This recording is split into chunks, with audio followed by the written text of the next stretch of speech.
Good morning student. आज हम इस वीडियो में क्लास 4th की आपकी हिंदी पाठ्य पुस्तक का पाठ 7 राजभोज का अध्ययन करेंगे। पहले तो जानेंगे राजभोज। राजभोज का क्या अर्थ होता है। भोज यानी होता है भोज मतलब हो गया आपका सामूहिक भोजन, और राजभोज मतलब जहाँ राजा के यहाँ जो सामूहिक भोजन होता है उससे बोला जाता है राजभोज। इस पाठ का पाठ प्रवेश में देखेंगे कि राजाओं के समय में हाजिर जवाबी का विशेष महत्व था। हाजिर जवाब व्यक्ति को राज दरबार में विशेष दर्जा दिया जाता था। इस पाठ में तेनालीरामा की हाजिर जवाबी के बारे में बताया गया है। सबसे पहले तो जानेंगे कि हाजिर जवाब का क्या अर्थ होता है। हाजिर जवाब यानी होता है तुरंत उत्तर देने वाला। आपसे मान लीजिए आपसे आपके ऊपर किसी ने व्यंग्य किया, आपकी बुराई करी या कुछ भी ऐसा प्रश्न किया, तो आपने ऐसा उत्तर दिया कि सामने वाले को बुरा भी नहीं लगा और आपने उसके प्रश्नों का आंसर भी यानी आपने उसको उत्तर भी दे दिया। उससे हम बोलते हैं हाजिर जवाबी, यानी तुरंत उत्तर दे देना। इस पाठ का पाठ उद्देश्य है हाजिर जवाबी का महत्व बताना, हाजिर जवाब व्यक्ति की लोकप्रियता से अवगत कराना, हाजिर जवाबी की प्रशंसा करना व उसको बढ़ावा देना। इस पाठ में राजा कृष्णदेव राय, आप सब जानते हैं राजा कृष्णदेव राय कौन है, और आपने तेनालीरामा के किस्से भी सुने होंगे, और यह तेनालीरामा का सीरियल भी आता है टीवी पर, आपने देखा भी होगा। कौन थे तेनालीरामा या कृष्णदेव राय? दक्षिण भारत के विजयनगर के राजा कृष्णदेव राय थे। इनका जन्म 16 फरवरी 1971 कर्नाटक के हम्पी में हुआ था, और उन्हीं के दरबार में उनके एक प्रमुख थे ये तेनालीरामा, और तेनालीरामा बुद्धि में भी बहुत तेज थे।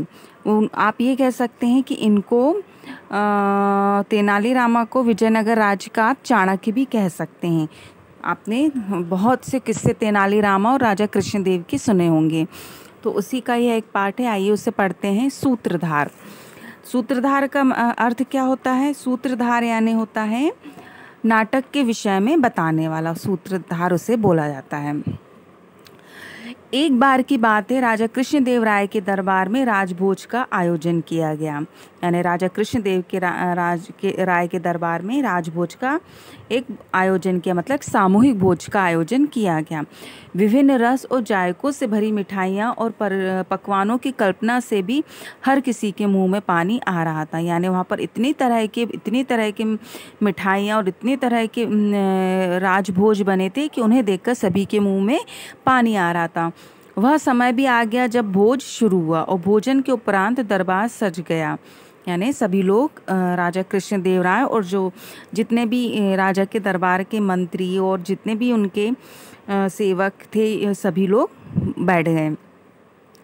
तो सभी भोज शुरू हुआ और सभी दरबार सज गया। राजा दरबारियों से बोले, राजा मतलब राजा कृष्णदेव राय ने दरबारियों से बोला, राजा, भोज अभी समाप्त नहीं हुआ है, लीजिए सुदूर प्रांत से मंगवाए गए आम्रपाली का आनंद लीजिए।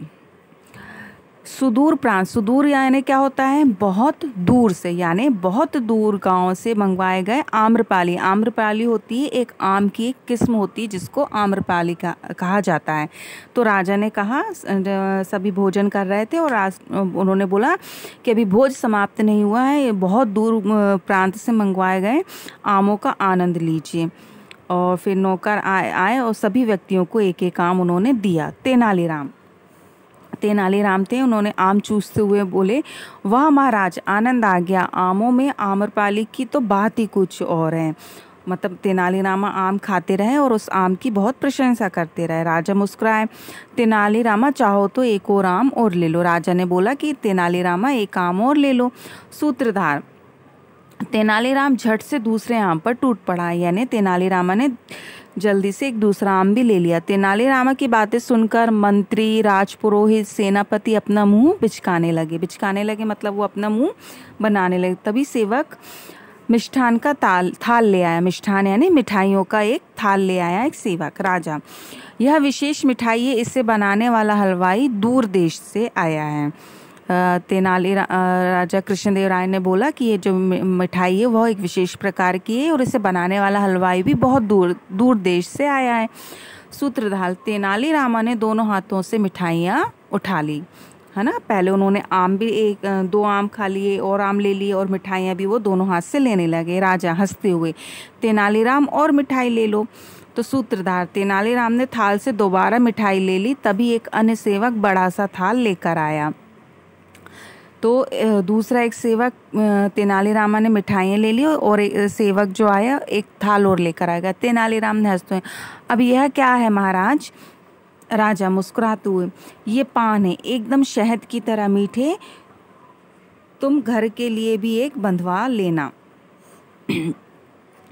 तो राजा जो दूसरा सेवक थाल लेकर आया था वह बोला, लेकर आया। तो तेनालीरामा ने पूछा यह क्या है?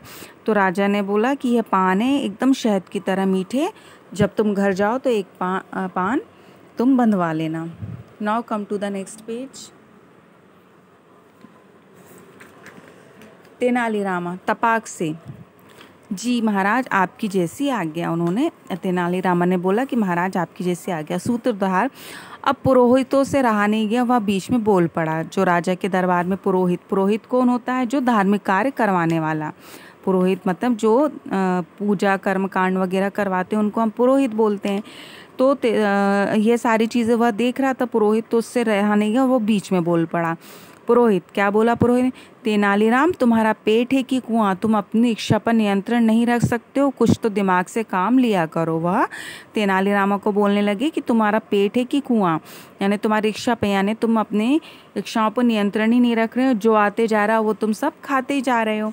सूत्रधार, मंत्री को भी मजाक सूझा। जो मंत्री थे कृष्णदेव राय के, उनको भी सूझा और वह भी जोर से बोला। मंत्री, दरअसल तेनालीरामा को पता ही नहीं चल पाया कि महाराज हम दरबारियों की जीभ को परख रहे थे। तेनालीरामा तो जन्मों से भूखा लगता है। यानी क्या, जो पुरोहित और मंत्री थे वो क्या कर रहे थे? तेनालीरामा पर कटाक्ष कर रहे थे, व्यंग कर रहे थे, यानी उनको चिढ़ा रहे थे।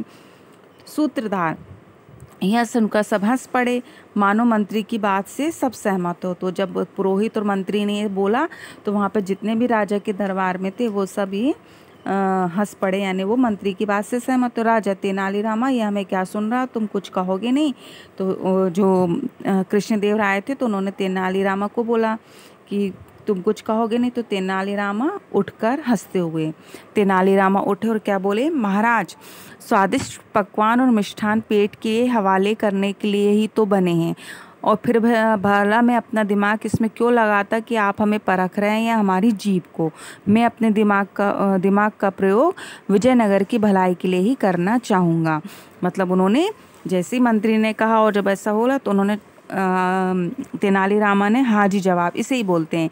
उन्होंने खट से उठे और क्या बोले कि पकवान और मिठाई तो खाने के लिए होते हैं, है ना, तो मैं अपना दिमाग, अपनी बुद्धि इसमें क्यों लगाऊं कि आप हमें परख रहे हो कि हमारी जीभ को? मतलब मैं तो अपना दिमाग विजयनगर की भलाई के लिए ही करना चाहूँगा। यानी इसे बोलते हैं हम हाजिर जवाबी, कि सामने वाले ने आपके ऊपर कटाक्ष किया, आपकी बुराई करी और आपने जवाब दे दिया, यानी आपने अपनी बात भी बोल दी और उसे बुरा भी नहीं लगा।